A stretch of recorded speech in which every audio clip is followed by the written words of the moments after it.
3 seasons of Sullivan's Crossing and it's clear Maggie is no replacement for this dead character. You know what's wild? After 3 entire seasons of Sullivan's Crossing, 30 episodes of heartbreak, healing, and hard eyes, there's one thing I can't stop thinking about. Cal Jones was already in love. And it wasn't with Maggie. Wait, what? I know. Blasphemy, right? But come on, let's be brutally honest with each other. Isn't it kind of obvious by now that Maggie isn't a true match for Cal? Like, sure, she's the show's main character. She's front and center on every poster, and she's had her dramatic moments. But when you really look at it, really dig beneath the angst and the plot twists, doesn't it feel like we already met the perfect woman for Cal? Her name, Lynn, she's barely on screen. She's only seen in flashbacks. And yet she's the one who makes Maggie look like a chaotic temp trying to fill the shoes of a legend. A ghost. Cal's ghost. How can a character who's dead be more emotionally mature, better suited, and more likable than the actual living, breathing protagonist we're supposed to root for? That's what we're getting into today. And trust me, it's not just about who Cal should have ended up with. It's about how Sullivan's Crossing accidentally proved its central romance doesn't even make sense. I'm Sophia, and this is Breakdown Epic. If you've ever screamed at your screen during this show, you belong here. Hit subscribe right now. We're the only ones who dare say what you're secretly thinking. Let's dive in. 3 seasons in, and something's been bugging a lot of fans. Maggie Sullivan, our leading lady, has faced lawsuits, family trauma, ex-boyfriend drama, career crossroads, and literal wilderness. But somehow her character growth stalled, right when it mattered most. Meanwhile, Cal Jones, played with dreamy, almost mythical steadiness by Chad Michael Murray, has been the picture of calm. The guy's a literal human weighted blanket. Tragic past. Check. Devoted love interest. Check. Wilderness hero with a heart of gold. Double check. And yet, when Maggie enters his life, all that calm turns into chaos. Emotional whiplash, jealousy, impulsive decisions. And let's not forget, surprise secret husband reveal in the season 3 finale. Like, sorry what? At what point are we supposed to believe Cal genuinely wants to be in this mess? Because it's starting to feel like the writers just keep throwing drama grenades into their relationship to keep things spicy, and forgot to actually build the foundation of love. And that's where Lynn comes in, because Lynn, Cal's late wife, might be the biggest unintentional mic drop in this entire show. Here's the forbidden knowledge the show doesn't want you thinking about. Lynn's few minutes of screen time did more to show Cal's ideal match than all 3 seasons of Maggie combined. Let me say that again, a woman who only exists in flashbacks has more romantic chemistry, retroactively, with Cal than Maggie ever did. That's not an insult to Morgan Cohen, who plays Maggie with conviction. It's a critique of the story itself. Because Lynn isn't just a backstory tool, she's a comparison point. An accidental mirror showing us everything that's missing from the Maggie, Cal dynamic. Lynn faced ails. She stared death in the face with grace and maturity. Her demeanor was thoughtful, kind, and resilient. In contrast, Maggie acts like she's constantly one step away from a meltdown. And not in a, she's just passionate way. No, in a, this woman might ruin her own life again in the next 10 minutes way. She's chaotic, unstable, and sometimes dare I say emotionally immature. Which begs the question, why is Cal still here? Seriously, this is a man who had a loving, stable marriage. Why would he stay tied to someone who lies, hides life-altering truths, and emotionally jerks him around like a yo-yo? The answer? Well, the only answer is that maybe Cal isn't in love with Maggie. Maybe he's in love with the idea of loving again, and Maggie just happens to be there.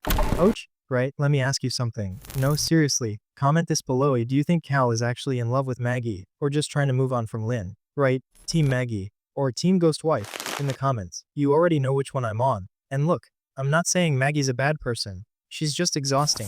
Let's do a quick hypothetical. If you had to choose between a partner who quietly supports you through your darkest days vs. someone who throws a tantrum when you don't immediately validate her every emotional crisis, who are you picking? Exactly. Now I know, I'm sounding harsh. But remember how in season 2, Maggie had 2 love interests chasing her and still managed to make everything worse. How do you fumble Andrew and Cal at the same time? Girl, are you okay? And remember that scene where Cal told Maggie he loved her from the moment he saw her? No offense, Cal, but were you hallucinating? Because the moment we saw her, she was yelling at her dad, insulting Cal's entire life choices, and doing that thing where she storms off dramatically every 6 minutes. And now we're supposed to believe she's the one. Go back to season 1. Remember the Maggie who said she never wanted to stay in Sullivan's Crossing? Who was terrified of slowing down? Who couldn't even handle her ex showing up without spiraling? Now jump to season 3, where she's hiding a whole husband from Cal. Like, girl, you didn't forget a Starbucks order, you forgot to tell your boyfriend you're married. This isn't growth. This is chaos with a side of denial. Let's pick up exactly where we left off. Because the truth behind Maggie and Cal's mismatched romance isn't just in their personalities, it's in the very bones of the show itself. You see, Sullivan's Crossing suffers from what I call the Melinda problem. Ever watched a story where one character is meant to grow, but the cost of that growth is everyone around them becoming dumber, less likable, or more patient than anyone should realistically be? Yeah, that's Maggie. And Cal, he's the collateral damage. Here's the structural flaw that doomed this couple from day one. Maggie's character arc is written like a redemption story, but Cal's character arc, it's written like a reward. That means we're watching a woman flail through trauma, conflict, indecision, and impulsive choices, while a nearly perfect man just waits in the wings, endlessly patient, almost messianic in how much he puts up with. And the writers think, ah yes, when she finally gets her life together, she deserves him. Except do we buy that? Because while Maggie is constantly given chances to screw up, Cal is rarely, if ever, allowed to make a mistake. That's not a relationship. That's a narrative imbalance. You don't grow a believable romance by writing one character as a hurricane and the other as a lighthouse. Eventually, even a lighthouse needs maintenance. High audience hook, relatability, humor, self-deprecation. Have you ever been the emotional anchor in a relationship? The one who always calms things down, takes the high road, bites your tongue while the other person is setting fire to every bridge. Yeah, how long did that last? Because unless you're a fictional TV heartthrob played by Chad Michael Murray, real life people burn out fast. I mean, if I had $1 for every time Maggie threw a fit, broke Cal's trust, then got all pouty because he dared to be disappointed, I'd have enough cash to buy Sullivan's Crossing and turn it into a therapist retreat center, with weekly sessions for Maggie. And here's the kicker, Virgin River, the other adaptation based on Robin Carr's novels, it doesn't suffer from this problem. Why? Because Mel and Jack, they're both flawed. Jack loses his temper, Mel shuts down emotionally. They clash, they grow, they take turns messing up, and they both carry the emotional weight of the story. That's what creates believable tension and long-term investment. But in Sullivan's Crossing, Cal is the emotional bedrock, Maggie is the emotional tornado, and every time she learns something, we reset back to another disaster. New love triangle, new miscommunication, new secret. Like her growth never sticks. It's not character development, it's character whiplash. Let's test this theory. In the comments, answer this.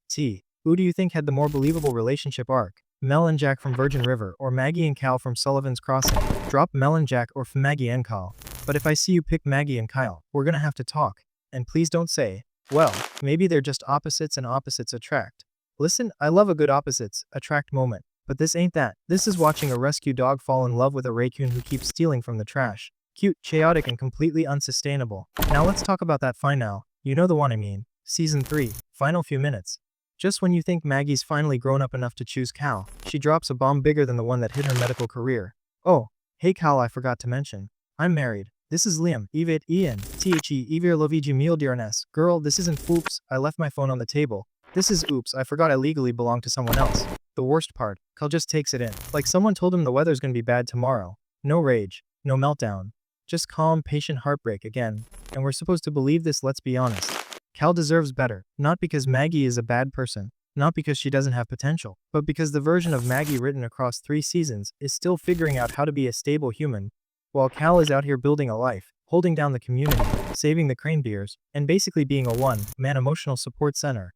He needs someone who is ready, not someone who keeps trying to figure out who she is between screaming matches with her dad and moments of wilderness-induced epiphany. Lynn, she was ready, she was his partner, his equal, and yes, tragically gone. But maybe the biggest mistake Sullivan's Crossing made was assuming that any new love interest could replace someone who was never broken to begin with. Honestly, if I were Cal, I'd be sitting in that cabin like, I moved into the mountains to escape drama, and now I've got a surgeon with daddy issues, 2 exes, and a surprise husband showing up at my door like it's the Bachelorette Wilderness Edition.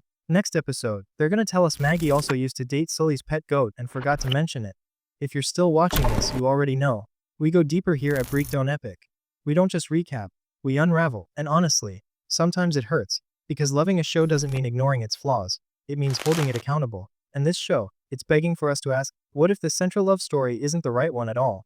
So what happens now? Will Season 4 redeem Maggie by making her worthy of Cal's love? Or will the writers keep doubling down on melodrama, until we're all rooting for Cal to run off into the woods and marry a tree? Your guess is as good as mine. But I'll be here, watching every twist, flashback, breakdown, and husband reveal with you, because if Sullivan's Crossing is anything, it's a beautiful disaster we can't stop obsessing over. I'm Sophia, and this is Breakdown Epic. Subscribe now, because I've got theories coming that'll make your favorite plot twist feel like a warm up. And hey, if you've ever felt like you're the Cal in someone else's story, you deserve better too. See you in the next one.